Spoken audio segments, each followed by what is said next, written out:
What does it mean to live life on your own terms? And why does that even matter? Living life on your own terms means having purpose and fulfillment to do what matters most. It's important to do this because how you feel about your life and work affects you and everyone around you. You can make this happen by starting today and taking action. Tune into the Dominate Your Market podcast as Brian Gallagher shares how you can live a life full of purpose, freedom, and flexibility. How you can be your own boss and start doing a job you love. Welcome to the Dominate Your Market podcast, where we interview leaders, CEOs, founders, and high-impact business development professionals to get their insights on how you can grow your business efficiently, build an amazing company, and still have a life. Today's guest is Brian Gallagher. Brian refers to himself as a corporate American turned global citizen. I like that, by the way. I would call him a rebel of sorts, which I very much resonate with, and I'm excited to have him on. Brian, welcome to the show. Thank you so much, Michael. Pleasure to be here. It was great to come across your LinkedIn.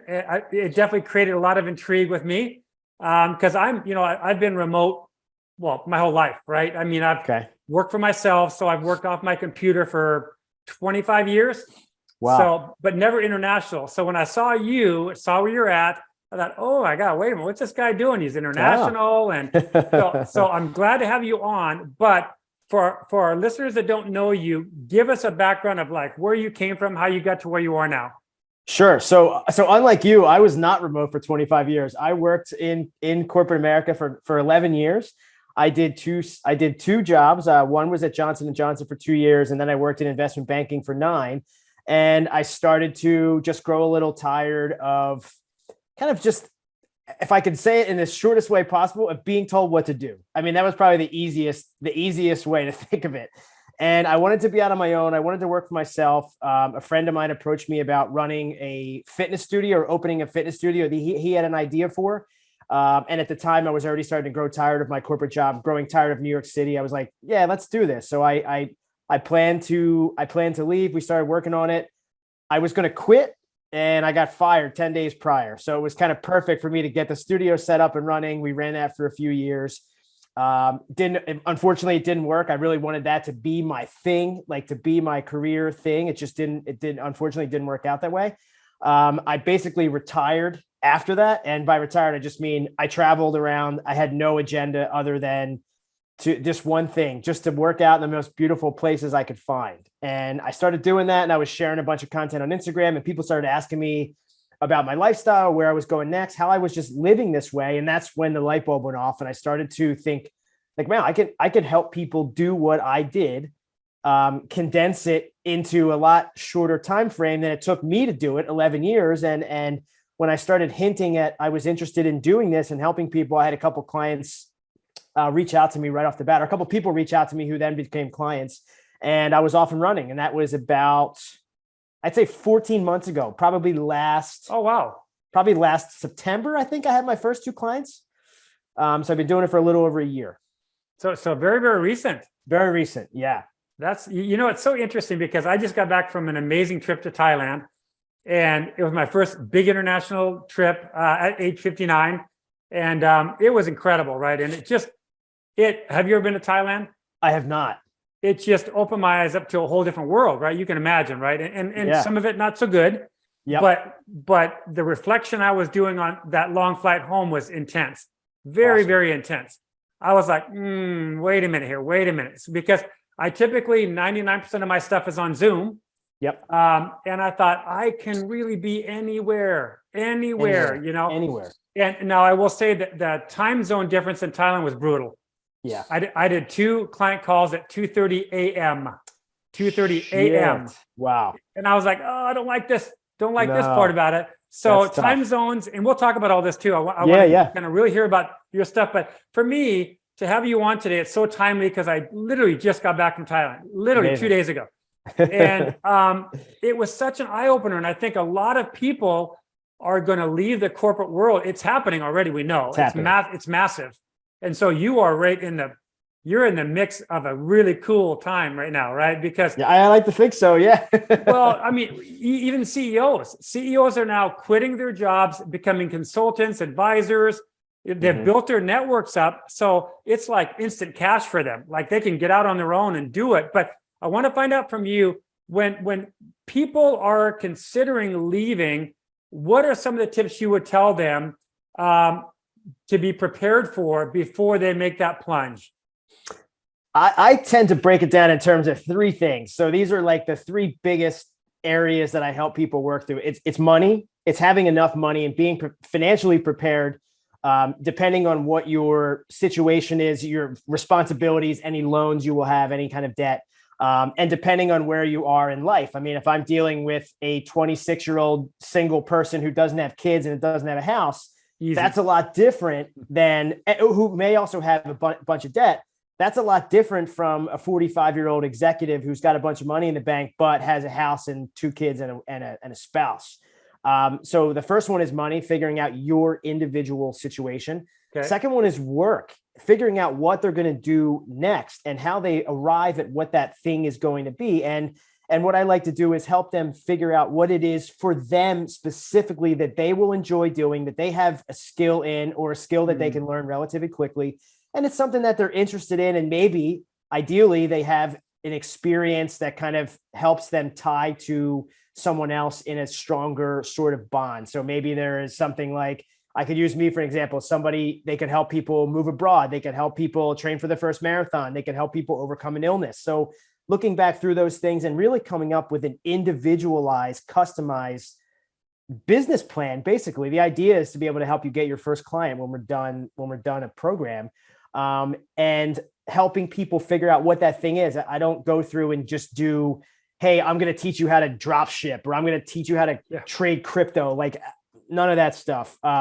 This is figuring out what you are uniquely qualified to do. And the third one, to take it back to the outline, is mindset. A lot of it's just fear, and the fear that comes back to those first two things. Like, what am I going to do for money? And how am I going to support myself if there's any kind of disruptions in my paycheck? And again, that comes down to where you are in your life. Some people can handle 10 years of a disruption in their paycheck. Other people, if they don't get a paycheck next week, they're going to struggle to pay the rent. So really kind of figuring out where you fall on that spectrum. And then we come up with a plan together to figure out what you're going to do. And again, the timing is again, dependent on your starting point. If you're saddled with student loans, it might take you 3 years to get out. But if you're an executive who's got 6 figures in the bank, you could leave next week. You know, it's kind of figuring out where you are and then helping that person get to a plan and coaching them through and being there for them for accountability. And just a lot of times it's just an ear, you know, I'm not giving them ideas. I'm pulling ideas out of them. I'm asking the right questions at the right time and helping them come up with a customized roadmap to get them on their way. Yeah, that's awesome. You know, I want to go back to like when you mentioned Instagram. So I'm a big social media guy. I'm not big, but I'm a marketer, right? So I got to be on all the platforms. Instagram, I kind of left about 6 months ago. I was damaged from, you'll laugh at this because we're both fitness guys. Yep. So I followed all these fitness women, right? I'm a single man, right? Yep. And the amount of thirst traps these women were doing, I was like, I'm done. Yeah. Like, I mean, these are married women. These are women that are 50 years old. Hey, they look great. Good for you. Good for you. But I don't need to get on my feed and literally see boobs in my face or an ass in my face or, you know, half naked. Right. I mean, and some of these women were mothers of children. Yeah. So I got very damaged with Instagram. Okay. Damaged in a way I don't want to deal with it. Right. But I'm on Instagram and I will check out yours, by the way. But my question to you is this. So in preparation for my Thailand trip, I watched all these YouTube vloggers, Thailand, all this stuff, right? Hundreds of videos. Well, these guys are 25, 28, you know, very young and you're in your 50s, right? I'm 42. 40, my bad. I thought you were in your 50s. But anyways, okay. No. But anyways, so I think, how do these guys do it? How are they doing it, right? They're traveling the world, staying in nice places. They don't really ever mention how they make their money. So I've always been very skeptical to see these people that are all over the world in their mid-20s. Yeah. So like, what do you have to say about that? I mean, obviously, if they're doing it, somebody's paying for it. Sure. But I look at it and I go, what the hell? If they have a large enough of an audience, I'm sure they can get a lot of the stuff covered for themselves, like through sponsorships. YouTube, I know, pays a lot. Once you get past a certain number of subscribers and viewers, like those guys can make a couple $100,000 a year and also get paid to do sponsorships, to stay in the hotels, all that stuff. So there are a number of people that are legitimately doing it. It didn't make sense to me. It's like, how are they getting paid for views? How are they getting ads? How are they getting all this stuff? But a lot of them can do it. Now, I'm sure a lot of them either maybe have money to start if they don't have a big enough audience to do it. I've got to imagine that's how a lot of them do it if they have a very small audience. But if you got a couple 100,000 YouTube subscribers, you're probably getting paid enough to do that on your own. Even taking it to Instagram or any of those platforms too. I have friends that had 40, 50,000 followers and were making well into six figures just through brand deals. So, there are ways to do it. I'm sure a lot of them, or I don't want to say a lot, I'm sure some of them have money or come from money or something along those lines. But it's a little, I think about when I was 25 and I didn't come from money. It came from a very, very blue collar, middle class family and upbringing. And while I didn't long for anything, we didn't have a ton of money. And my mom and dad did what they could to put me through college. They paid for a portion of my college, but I had loans when I came out and I paid those back. And I think I paid them back at maybe 27. I think I had $40,000 worth of loans when I came out. And I paid those back in my mid to late 20s. And then I was a little more free. Then you're starting to build a savings. But it's difficult to see, or not difficult, but like you kind of question when you see like a 23-year-old who's a year out of college, how are they traveling over the world for 6 months nonstop? It's like, wow, okay, they knew something that I didn't know back then, or they had something that I didn't have back then. But that's funny. That's funny. Yeah. Okay, so here's a question for you. Because my listeners are CEOs and leaders of companies, we don't want to talk a lot about how to leave a company because they're going to be like, whoa, wait a minute. But I think we can turn this around a little bit and say, how can these leaders keep highly valuable people? You quit. So many people we've got quiet quitting, the great resignation. We've got all this happening, and I don't think it's going away. I think it's probably going to go. I think it's going to trend up still.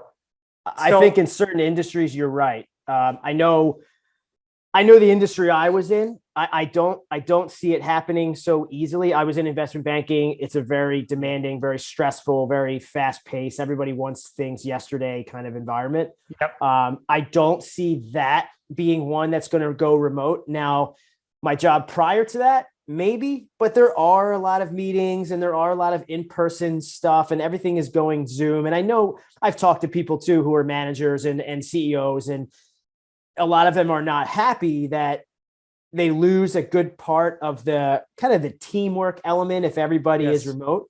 But then I've talked to people on the other hand, who they've worked at a company for 3 years and they never met anyone in person. Like, it really runs the gamut here. I don't think it's going away. I think there might be a little bit of a push to make a little more of a regular office schedule for some. So the way I look at it now is there's basically almost a 4-day work week. This almost pared down to a 4-day work week. Like Friday, Tuesday, Wednesday, Thursday is the majority of when people go to the office.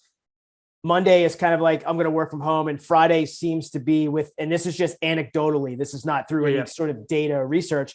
Anecdotally, it's like, Fridays, I'll log in, I'll do some work, whatever. But it seems like we've already kind of whittled down to a 4-day work week. Now, I don't see that. I see that going to continue. But what I see now is maybe there's enough of a freedom element that's been introduced that this is enough to kind of calm the masses for right now.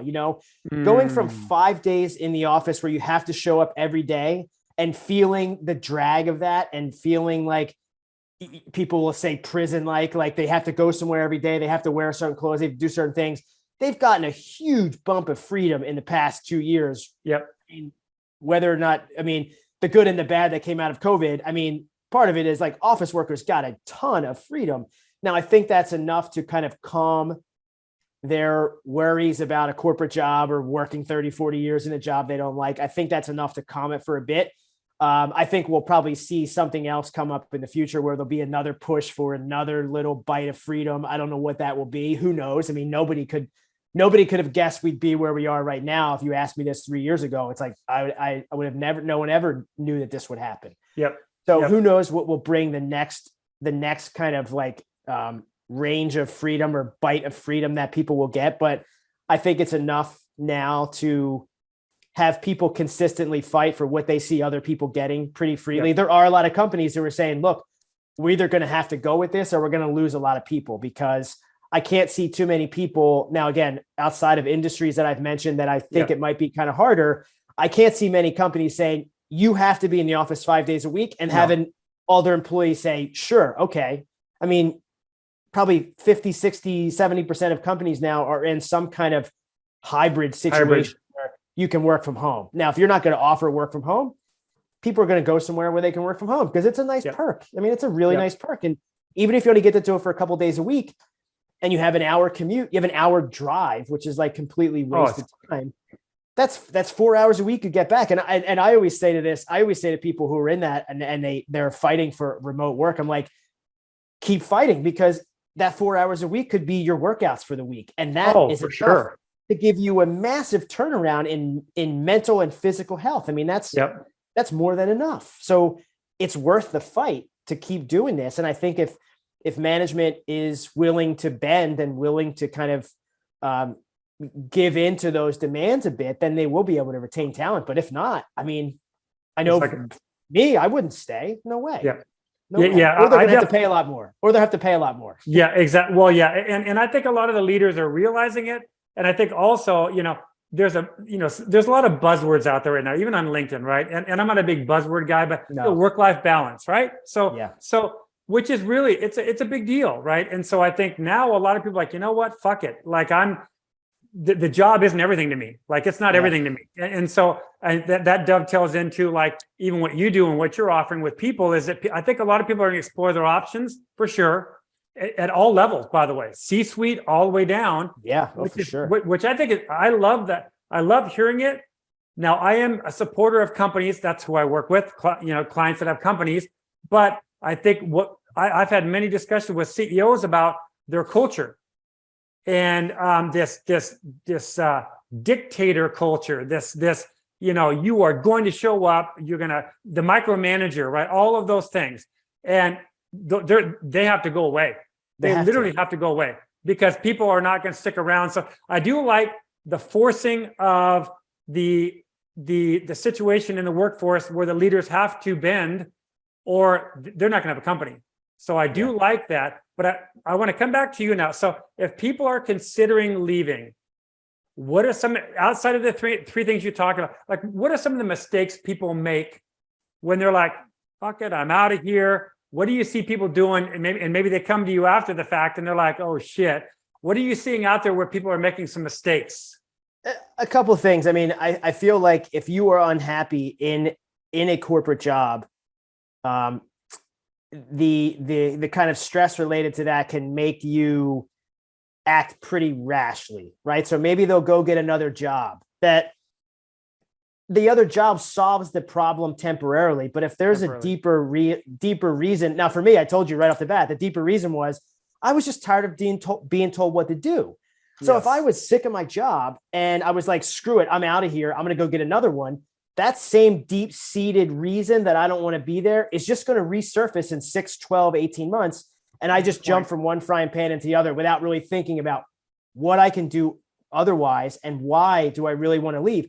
Yeah, it may suck to have a shitty boss and you can avoid that shitty boss, but there's going to be another problem at another company. There's going to be a bad teammate. There's going to be lower pay. There's going to be less vacation. There's going to be shitty benefits. There's going to be something. It's never going to be perfect.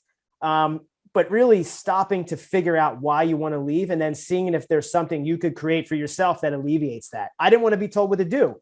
So I don't answer to anybody now. It's like I'm my own boss. I don't even really want a partner just because I kind of want to do things. And that's not because I've had bad experiences with partners. My partner in my fitness studio was absolutely amazing. Like loved working with him.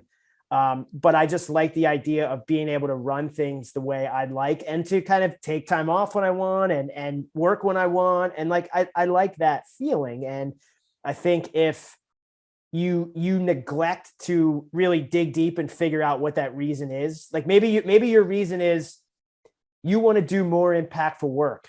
That's a pretty common one, right? People want to do work that they feel is meaningful. I mean, I had that too. It's like, if I just stopped doing my work for 2 weeks, would anybody give a shit? Would anybody notice? It was like a lot of times. Now that was in my first job. In my second job, I would have got fired pretty quickly. But if you want to do more meaningful work and you're in a situation where you're just dying to leave your job and you go get another one, if you get stuck in another job that's not meaningful, you're going to be left with that same stress again. And then in the same situation you were prior and needing to kind of dig deeper and figure out what it is that really the issue is and how can you solve it.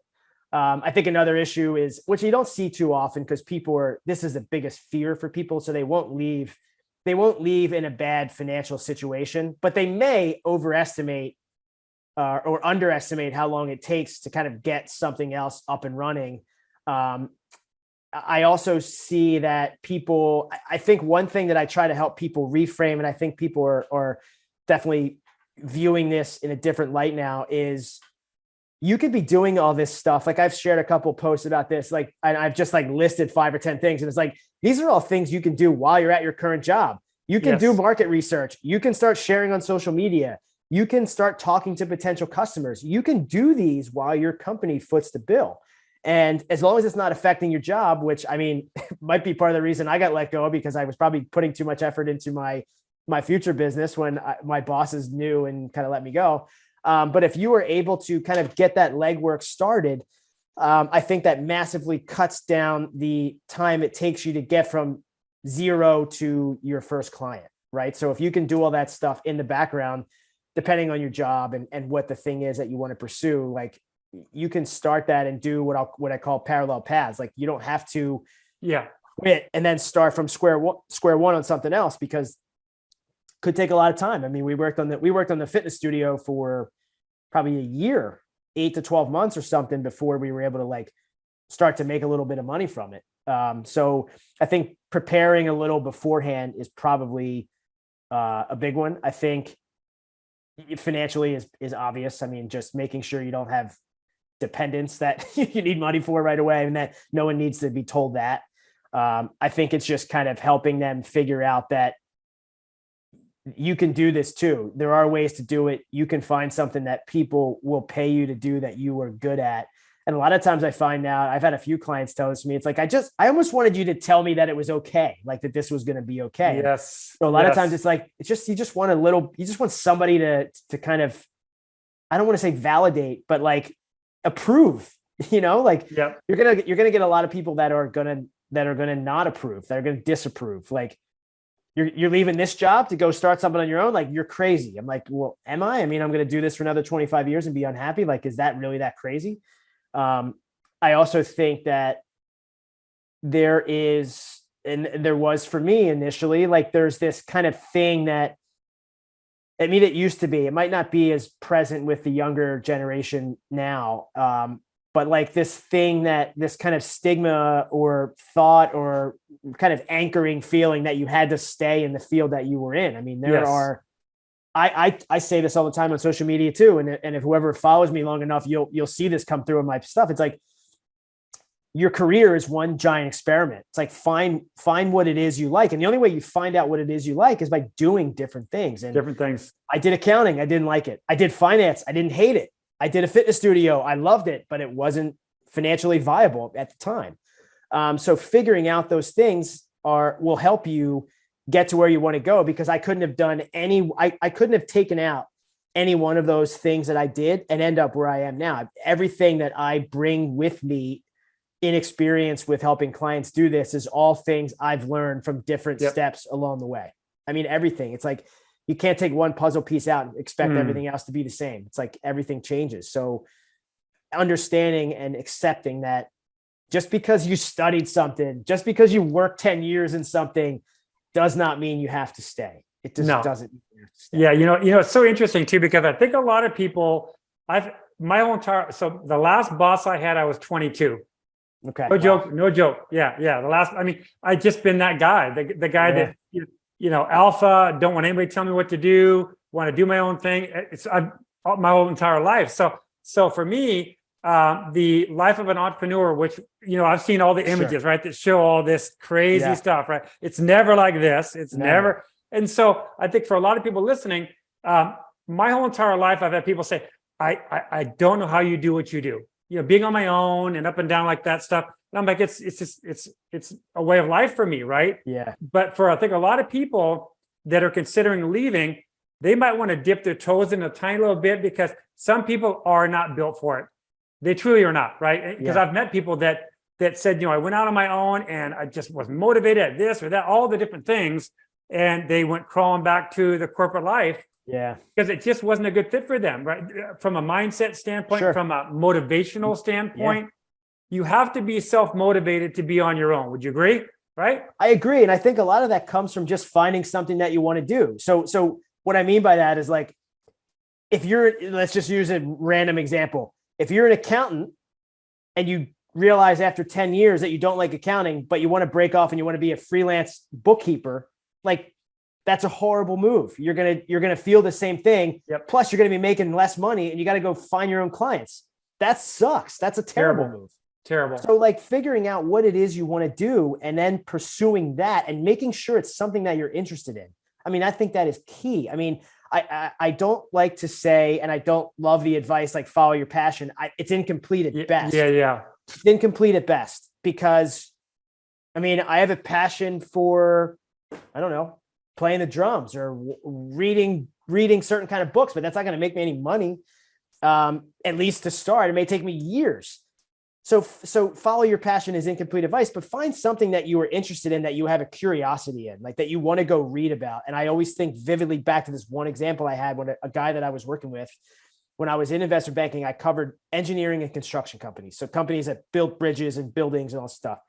And I remember this guy who was my managing director, which is the top level role. And he was going away for the weekend and he was going to the beach and he was taking a bunch of reading material with him. And he took a stack of E&R magazines. It's an engineering news record. It's like it's a magazine about the industry.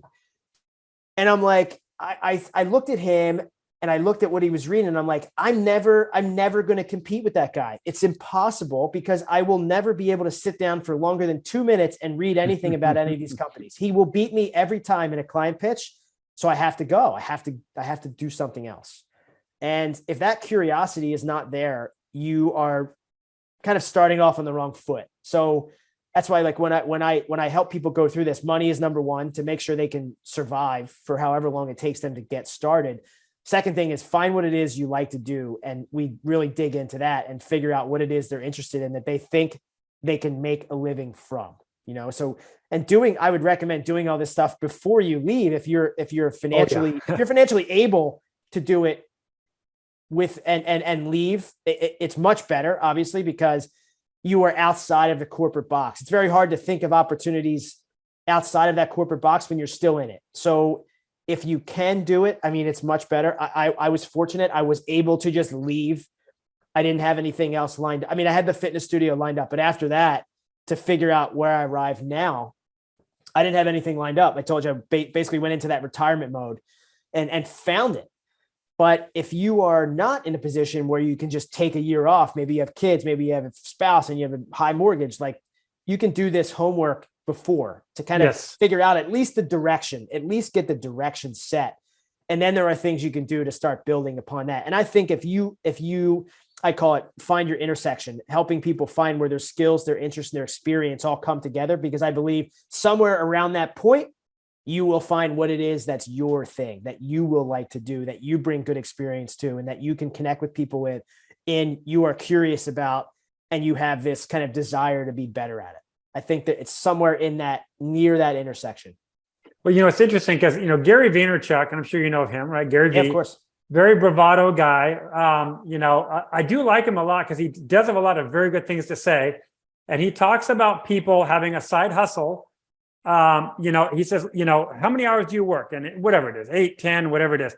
Okay, well, that still leaves you 14 hours, right? And he breaks it on down. And he said, if you're unhappy in your job, you got time. Yeah. You got time. Then you just have to make the commitment to it, to research the things that, like you're talking about, that maybe you're passionate about or that you really have a keen interest in. So I think anybody could do it. But I feel like for a lot of people, they're stuck in a rut. They're in that corporate world, and they do have the bills and keeping up with the Joneses. That was a big thing for me coming back on that airplane from Thailand.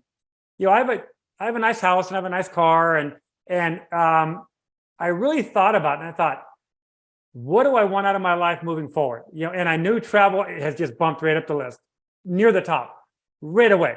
Right away, I thought that's where my money's going, for sure. And I've got to set up my business, which it's already set up for the most part, to work with clients wherever I'm at, right? And I'm able to do that for sure. So that's not a big transition.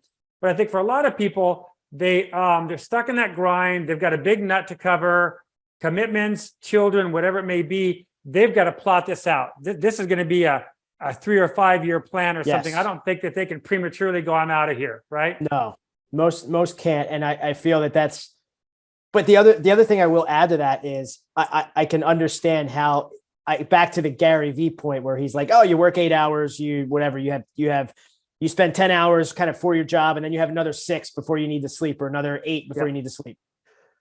The problem with that is if you're in a pretty stressful job and you're not working 8 hours, you're working 10, 12, 14 hours. Like it was like, man, I was working every night.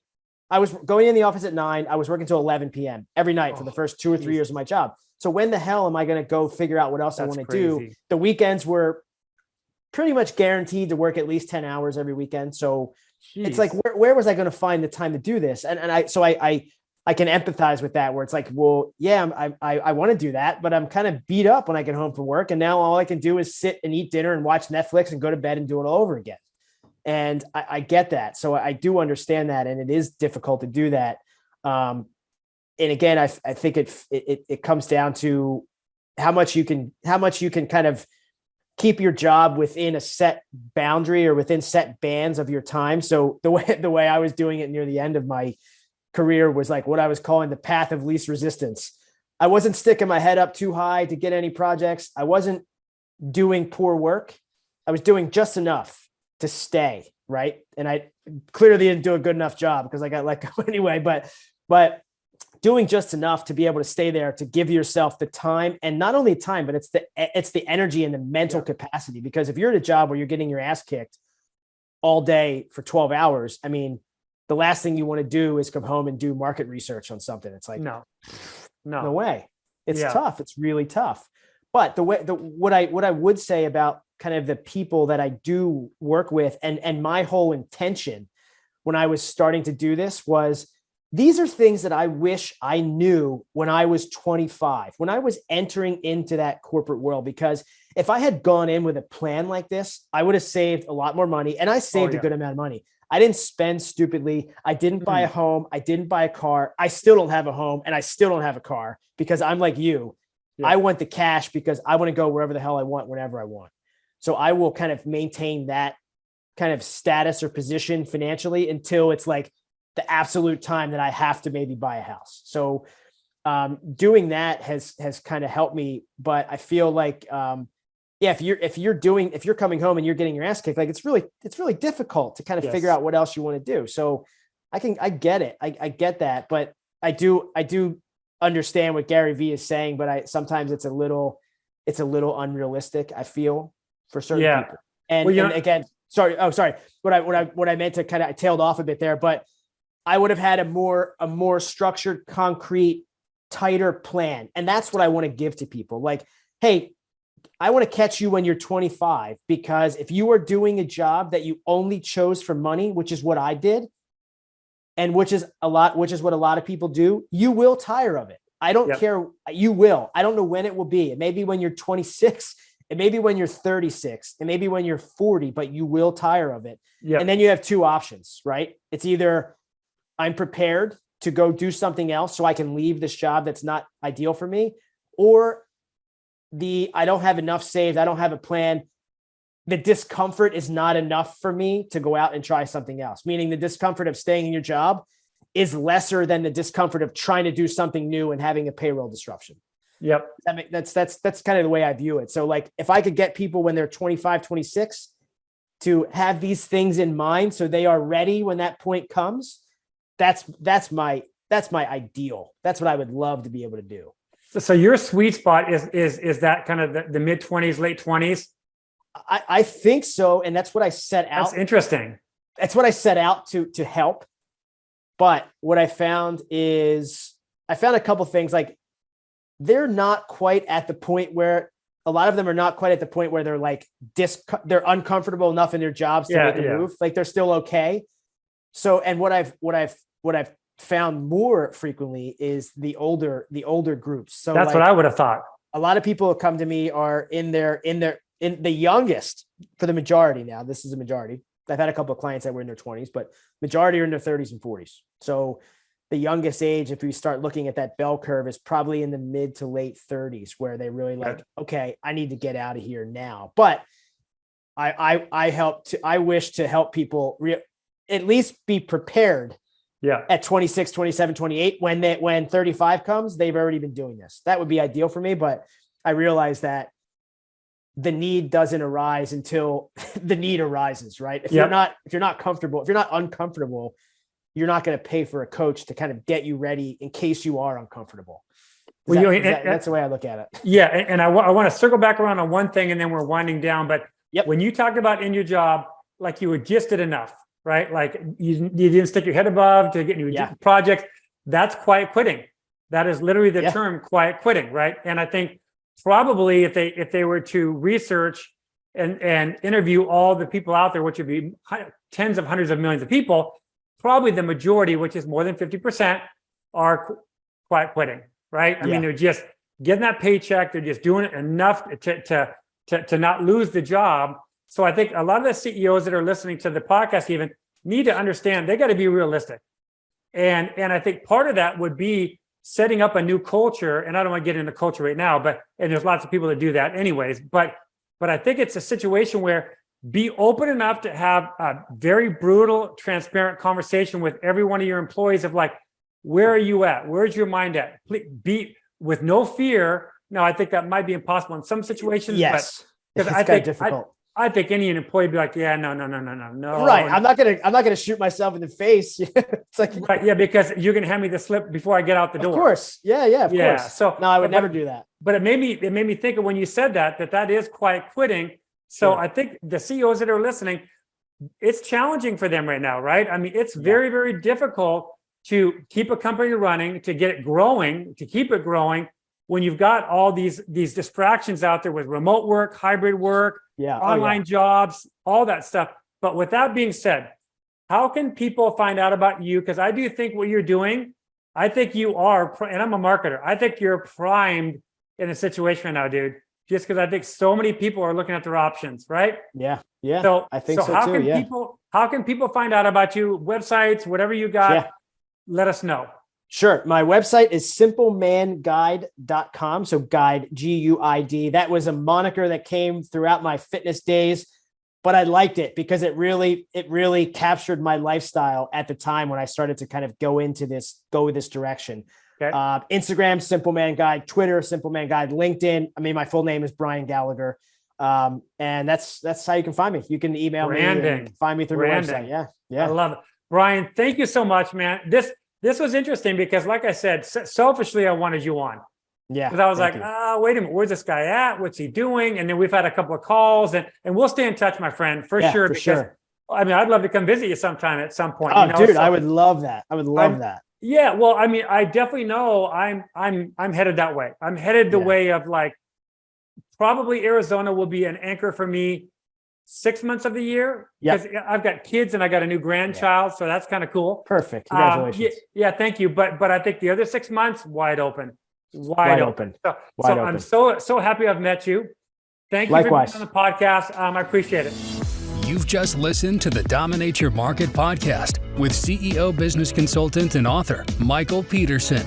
Growth-minded CEOs hire Michael to explode their revenues, build an amazing company, and create a transformational mindset that encapsulates growth, success, and ultimately happiness.